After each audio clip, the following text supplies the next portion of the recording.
Assalamualaikum warahmatullahi wabarakatuh.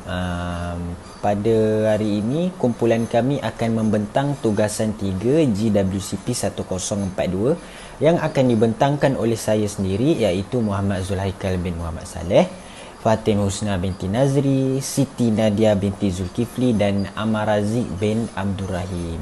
Pada hari ini saya akan membincangkan ataupun memberi sedikit penjelasan berkaitan dengan keutuhan wacana.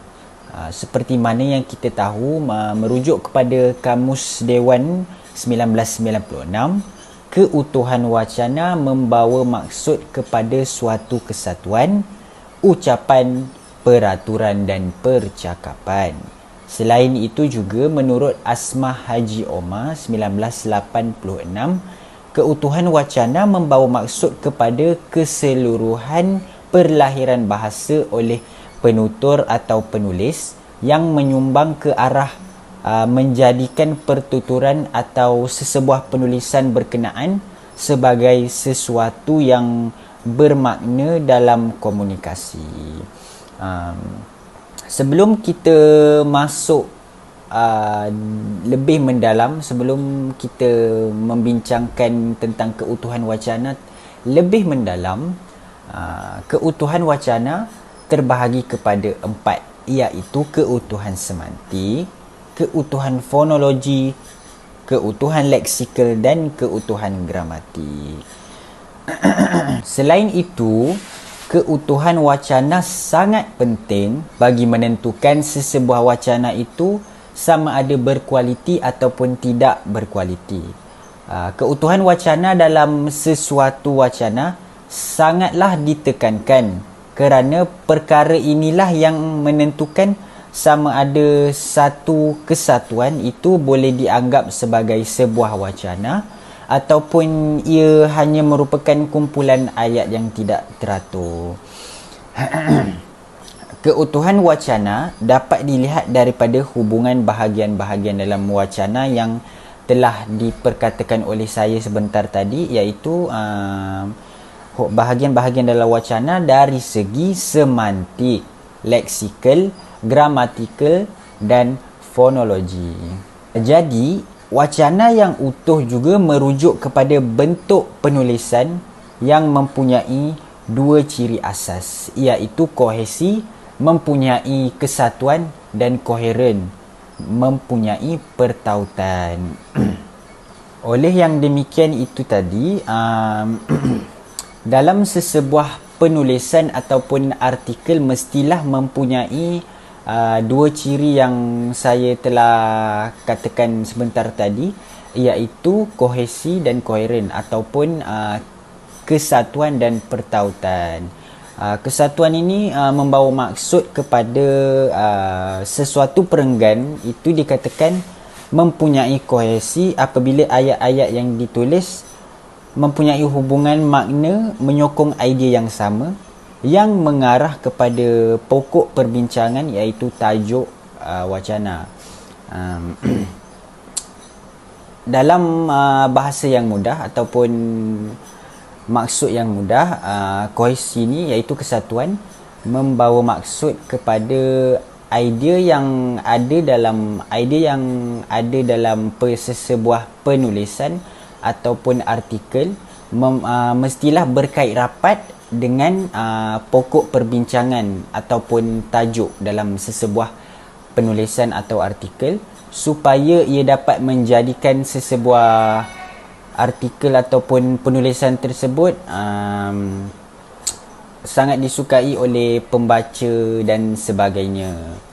Oleh itu, kohesi amatlah penting. Salah satu ciri penting yang perlu ada dalam setiap penulisan kerana ia mempunyai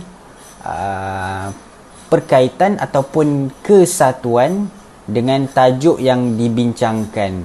Misal kata, sekiranya idea yang terdapat dalam sesebuah penulisan ataupun artikel tersebut, idea yang ada dalam penulisan atau artikel tersebut tidak berkait rapat dengan ataupun tidak berkait rapat ataupun tidak sama dengan pokok ataupun tajuk yang dibincangkan itu, ia akan membuatkan sesebuah penulisan atau artikel tersebut kurang disukai oleh para pembaca. Ciri yang kedua pula berkaitan dengan koheren ataupun pertautan. Koheren pula merujuk kepada adanya kesinambungan ataupun keterikatan antara satu ayat dengan ayat yang lain dalam sesebuah wacana ataupun dalam sesebuah penulisan, sesebuah artikel, supaya ianya mudah difahami. Penggunaan kata hubung, penanda wacana, kata rujukan dan sebagainya selalu digunakan untuk menyambung ayat ataupun perenggan dalam wacana. Sekiranya kesimpulannya, sesebuah penulisan ataupun artikel tersebut mestilah mempunyai kohesi dan koheren, kerana jika dapat disimpulkan dengan mudah, kohesi atau iaitu idea yang ada dalam sesebuah penulisan tersebut berkait rapat dengan tajuk yang dibincangkan, supaya sesebuah penulisan atau artikel tersebut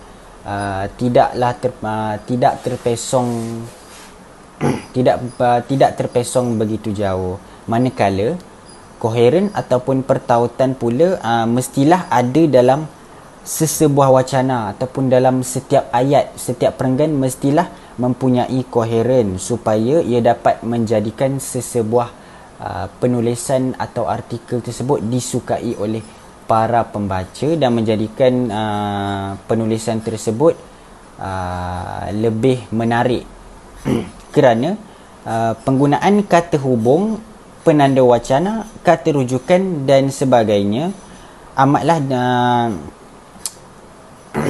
amatlah dititik beratkan dalam setiap penulisan dan artikel, kerana koheren ini yang akan menjadikan sesebuah ayat ataupun setiap perenggan menjadi lebih menarik jika terdapat koheren ini, dan menjadikan sesebuah penulisan menjadikan sesebuah penulisan tersebut disukai dan digemari oleh para pembaca serta difahami dengan mudah.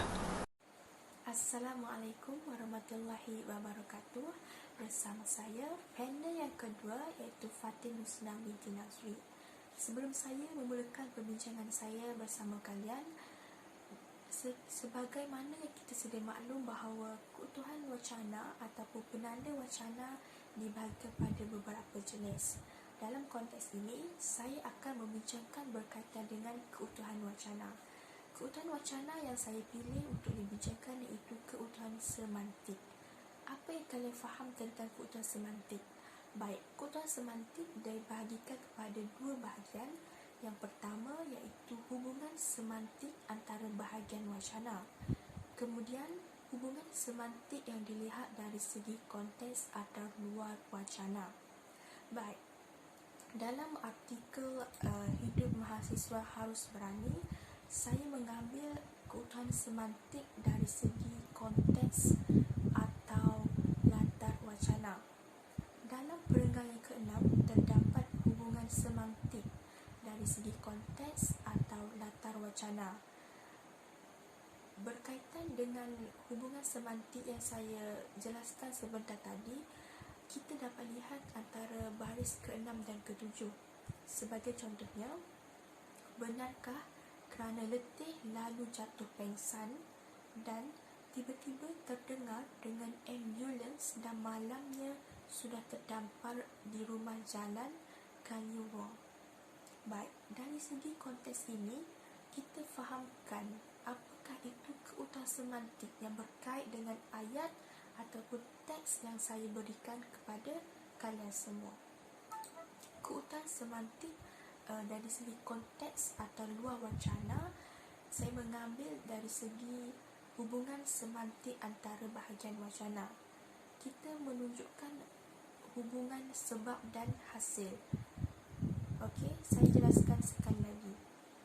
Benarkah kerana letih lalu jantung pengsan itu adalah sebab, dan hasilnya tiba-tiba terdengar dengungan ambulans dan malamnya sudah terdampar di rumah jalan Kaliurang. Ini jelas menunjukkan bahawa di dalam perenggan ke-6 pada baris ke-6 dan ke-7 terdapatnya keutuhan semantik dari segi konteks atau keluar wacana. Seterusnya, saya akan membincangkan berkaitan dengan keutuhan fonologi. Baik, keutuhan fonologi dibahagikan kepada beberapa bahagian. Hubungan dari aspek keutuhan fonologi dapat dilihat daripada segi hentian suara, nada suara dan juga intonasi suara. Intonasi dapat menimbulkan hubungan semantik antara bahagian wacana. Intonasi menggalas ataupun mempunyai kepentingan sebagai penanda dan pemisah frasa dan pembeza antara struktur ayat. Baik, berpandukan kepada artikel hidup mahasiswa harus berani, terdapat keutuhan fonologi dari segi intonasi suara. Sebagai asas analoginya, saya berikan kepada kalian dapat lihat dalam artikel hidup mahasiswa harus berani pada perenggan ke-5, terdapat hubungan antara aspek keutuhan fonologi dilihat dari segi intonasi suara antara baris ke-8 sehingga baris ke-20. Baik, maafkan saya, antara baris ke-18 sehingga baris ke-20. Sebagai contohnya, akan dikerjain para raka dalam kurungan rakan kakak terdapat terhadap mahasiswa baharu. Dari segi ayat tersebut, kita membaca ayat tersebut menggunakan intonasi suara. Kerana ayat tersebut adalah ayat tanya, kita akan membaca sebagaimana yang saya baca sebentar tadi. Assalamualaikum warahmatullahi wabarakatuh. Nama saya Amal Razik bin Abdul Rahim. Kelas saya ialah Pendidikan Seni Visual SK. Dan saya berada di bawah program persediaan Ijazah Sarjana Muda. Okey. Tajuk kita pada hari ini adalah keutuhan wacana. Saya akan menceritakan pasal keutuhan wacana. Keutuhan wacana adalah bentuk penulisan yang mempunyai ciri-ciri tersebut. Apakah ciri-ciri dia? Ciri-ciri yang pertama adalah kesatuan. Okey, kesatuan tu apa? Kesatuan ialah mempunyai hubungan dengan tajuk. Idea dengan tajuk tu kena samalah. Itulah kesatuan. Okey. Yang kedua, pertautan. Pertautan tu apa? Pertautan tu adalah hubungan unsur-unsur bahasa seperti kata hubung, penanda wacana, kata rujukan dan sebagainya yang berfungsi untuk menyambungkan bahagian demi bahagian. Itu dia. Itulah dia antara wacana-wacana. So kita tengok wacana ni ada berapa? Wacana ni ada 4. Okey, 1, keutuhan semantik. 2, keutuhan leksikal. 3, keutuhan fonologi. 4, keutuhan gramatikal. Okey. So hari ini saya akan menjelaskan lebih dalam tentang keutuhan leksikal. Okey, mari kita lihat. Okey, keutuhan leksikal tu apa? Keutuhan leksikal tu adalah berdasarkan pemilihan dan penggunaan perkataan yang sesuai dengan makna yang ingin disampaikan. Okey. Leksikal ada banyak jenis. Contoh-contohnya adalah antonim. Okey, contoh penggunaan antonim adalah pemuda harapan bangsa, pemudi tiang negara. Dia ada kaitan antara dua ayat tu. Yang kedua adalah sinonim. Kita tahu sinonim tu apa. So, Ali seorang yang rajin. Kegigihannya belajar membolehkan dia melanjutkan pelajaran ke universiti. Okey. Yang ketiga, hiponim. Hiponim tu apa? Hiponim tu adalah kata yang maknanya terangkum dalam makna kata yang lain. So, dia ada makna dia ayat 1 dengan ayat 2, jenis ayat dia lain tapi makna dia sama. Okey. Contoh dia, dia menanam pokok melo, cempaka, bunga raya dan bunga kertas di halaman rumahnya. Jadi rumahnya indah dengan pokok-pokok bunga tersebut. So kita boleh nampak kaitan antara dua ayat tersebut. Walaupun mempunyai dua ayat tapi maknanya tetap sama tentang pokok bunga. Okey. Yang keempat kita ada homonim. Okey, homonim tu apa? Homonim tu adalah kata yang bunyinya sama tetapi mempunyai erti yang berlainan. So baris ayat pertama dengan ayat kedua dia macam sama tapi makna dia lain. Okey, contoh dia apa? Okey, bukit yang aku daki itu sangat tinggi. Aku berasa letih kerana mengeluarkan banyak peluh hingga badanku dipenuhi daki. Nampak tak perbezaan dia? Topik dia sama pasal banyak bukit yang tinggi tadi, tapi dua ayat dia menerangkan benda yang lain. Okey. Seterusnya kita ada pengulangan kata yang sama. Okey. Amindah memang penggunaan kata yang sama. So kita menggunakan kata tu dalam banyak baris. Okey. Contohnya, Aminah memang mudah menangis. Disebabkan perkara kecil pun dia menangis. Semasa gembira pun dia menangis. Nampak tak? Saya menggunakan perkataan menangis banyak kali. Itu kita ulangkan dia lagi. Itu namanya penggunaan kata yang sama. Okey, yang keenam. Yang keenam kita ada kolokasi. Kolokasi tu apa? Kolokasi tu dua perkataan atau lebih yang masing-masing merupakan perkataan tersendiri, tetapi kebiasaannya dikaitkan antara satu sama yang lain. So, macam complicated kan? Macam susah nak faham. Tapi saya akan berikan contoh yang lebih mudah untuk faham. So, contohnya, pembalakan haram itu menggugat habitat flora dan fauna. Banyak haiwan liar seperti harimau, gajah, badak sumbu, monyet dan lain-lain kehilangan tempat tinggal. So jadi ayat pertama dengan ayat kedua tu ada kaitan. Walaupun ayat pertama kan saya bercakap tentang flora dan fauna. Jadi ayat kedua tu flora dan fauna tu habitat lah kan. So habitat dengan haiwan. So saya menerangkan haiwan dengan habitat tu di baris yang kedua. Jadi ada kaitan. Okay, kita ada 7 yang terakhir. Yang terakhir ni adalah unsur yang bersambut. Okey, apa dia unsur yang bersambut tu? Contohnya, pihak kerajaan mengemukakan hujah, manakala pihak pembangkang membidas hujah tersebut. Bersambut namanya ada kaitan antara dua tu. So, pihak kerajaan mengemukakan hujah. So, tindak balasnya pembangkang kena membidas hujah tersebut. Pun nampak dia macam bersambut, macam ada kaitan. Itulah dia. Okey.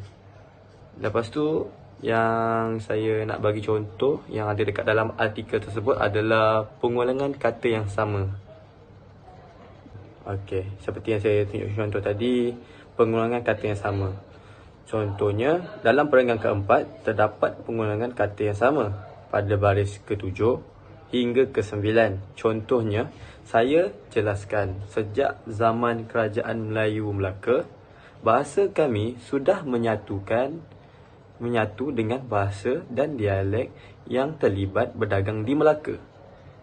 Ini jelas menunjukkan pengulangan kata Melaka.